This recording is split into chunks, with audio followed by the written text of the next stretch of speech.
Hi guys, and welcome to another chess game analysis video. Today, we're taking a look at a very short game played by two legends, two icons really in the world, Arnold Schwarzenegger and Mike Tyson. Now, I'm sure they don't need any introduction at all, but yeah, I was shocked to even know that these guys played chess, let alone that they had played each other. But surprising, Arnold actually started playing at a very young age. He actually played his father every single day when he was about 8 years old. And later in his life, when he moved to America to pursue his dream of bodybuilding and everything we know him for, really, according to him, he still played chess regularly at the gym with just random people and friends. I mean, that's crazy. I myself would love to try to play chess at the gym, not that I'd have anyone to play with. Um, but it's just amazing to know that Arnold actually did it. And he's involved in the scene to the point where he hosts an event called the Arnold Games, which goes around the world and hosts competitions in sports ranging from chess to bodybuilding. So yeah, it's just an amazing initiative that he does to promote all these sports around the world. And yeah, on the other side, though, regarding Mike Tyson, I couldn't really find any information on his chess background. So if you do, please let me know in the comments, because I'm curious. But what I did find is the context behind this match. This match was actually played when Tyson was visiting Arnold's house, and they ended up playing things like mini golf and, of course, our chess match that I'm gonna cover. As we can see, though, they're both talking and having banter mid game, so obviously it's not that serious of a game. But still, well, this is probably the closest to a fight to death that we're ever gonna see from these two. So yeah. Oh, and I really think there are some really key chess fundamental um, principles that can be highlighted from this game. So hopefully you guys can learn a thing or two. And to wrap things up in the end, I'll try to give a rough estimate on the rating of both these amazing iconic personalities. And I say rough estimate because we really only have this game. So and it's a very short one. So yeah, it's really, really rough. And it's to be taken really with a grain of salt. But yeah, let's just dive into the game. Now Arnold was actually playing with the white pieces, which is kind of contradictory because I thought he would be black. I'll be black. Um, but anyway, he started with e4. Tyson replied with e6, and after d4, d5, we have the just classic French defense, right? Both players developed their knights. We have knight c3, knight c6, knight f3, knight f6. This is just a super common position. It's seen among the levels of top grandmasters as well. It's a very common opening, and yeah, in this position, White has a lot of options. So he has to do something about the tension in the center, right? His pawn is hanging right now. So the most common moves are to gain space with e5, to pin the knight so there's no capture, and to protect the pawn, right? All these three moves. However, Arnold, I guess he was just sweeping on the wheel. I don't know. Maybe they were discussing something, but he just played g3, which is an awful move. I mean, bro, you're hanging a pawn. Like, come on. And sure, he wants to fianchetto his bishop, but first you had to deal with this hanging pawn because now Tyson just gobbles up the free pawn and says thank you. Now Arnold has to move his knight. He plays knight to g5, putting pressure on this pawn again and trying to recapture it.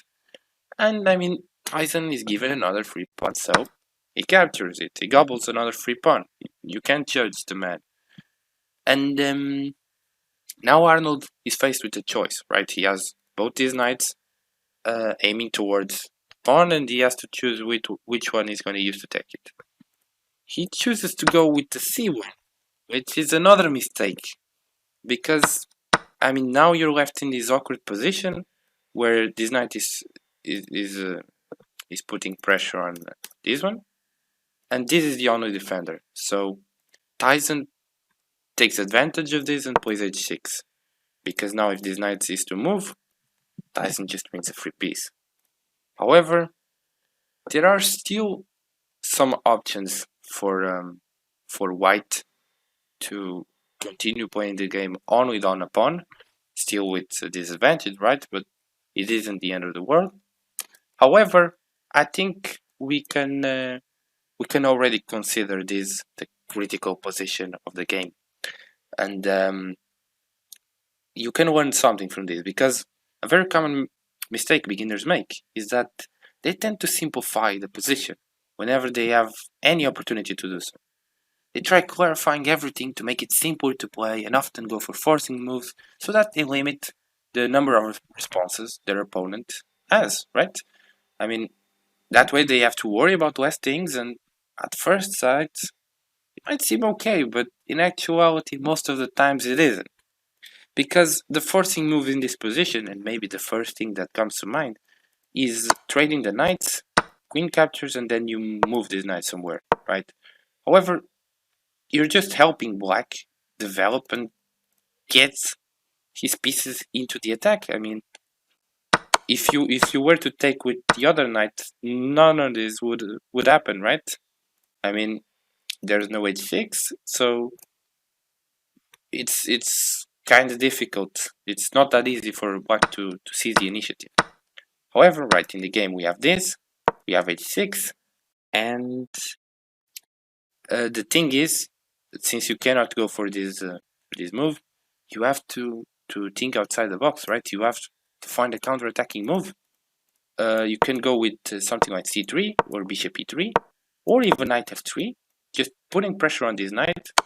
And after something like trades, your queen is defending this knight, so yeah, at least white alleviates some of the pressure. However, Arnold goes for this forcing move. We have takes, and now, okay, he's started to getting into some trouble, because now this knight is attacked, and his knight, Tyson's knight, is going to go into the f3 square, hitting the king and leaving him stranded in the completely open center. His bishops are going to come raining down, and it's only going to be fun for white, really. However, Arnold still has a choice now. He has two squares to put his knight into, and the e4 square is a bit better, because after something like knight f3, king e2, sure, you're going to move your queen, you're going to develop the bishops, and eventually here, after dealing with his knight somehow, and sure, black has a tremendous advantage. However, this knight acts as a defender around the king, right? It still helps a bit. However, Arnold just completely again has two choices and makes the worst one. He goes to h3, and after knight f3, king e2, Tyson just starts going for the kill. He plays b6, just trying to activate his bishop this way, and then this one, and it's gonna be world of trouble for Arnold. Arnold tries to parry this with c4, right? However, Tyson just goes with another hook. He plays queen d5. Now, Arnold could try running with the king this way, which maybe would be a bit better, even though the bishop would come anyway. But he just grabs the knight. He tries making a run for it that way, but now it's just completely over, because after bishop b7, we have king to d4, and after check, king to h4, we have bishop to e7, and after blocks h65, and yeah, it's just checkmate. I mean, after the king went to f3, there was really nothing to be done for white, and yeah, Tyson just completely annihilated the multiple time Mr. Olympia champion and one of the greatest bodybuilders of all time. Sure, again, this wasn't a very formal match, but we can get the idea about this raw strength of these players regarding chess. And yeah, I mean, to wrap things up, I'll give my verdict on the chess strength of these two. I mean, Tyson just, I mean, as soon as he had a chance to attack, he just put his foot on the gas pedal and didn't release. I mean, he seized every initiative he could have gotten, and when he had to make a calm move like this b6 move, he also was able to do that. So in general, he showed some good chess understanding, and in chess.com rating, because I think most of you guys are familiar with that, I'll give him about a 1400 to 1600 rating at least. And this was again a very casual game, so who knows? Maybe Tyson is actually a very good chess player. On the other hand, regarding Arnold, he said he played since very young, but either he didn't have the best teachers or he was just very distracted this game, which is possible. But yeah, he was a tad too impulsive. I mean, first, again, what is this hanging pawn? Then he just traded the knight without thinking, and yeah, after knight to h3, he could. I mean, he did. He wasn't able to defend very well. Sure, he tried. He recognized this threat, but I don't know. It seemed like it wasn't his best chess day. Let's put it that way. So I think I'd give Arnold about 800 to 1000 rating points. So yeah, let me know what you guys thought about this game in the comments, and if you have any other information regarding these two players on chess. And yeah, like and subscribe if you enjoyed, and see you guys on the next one. Bye.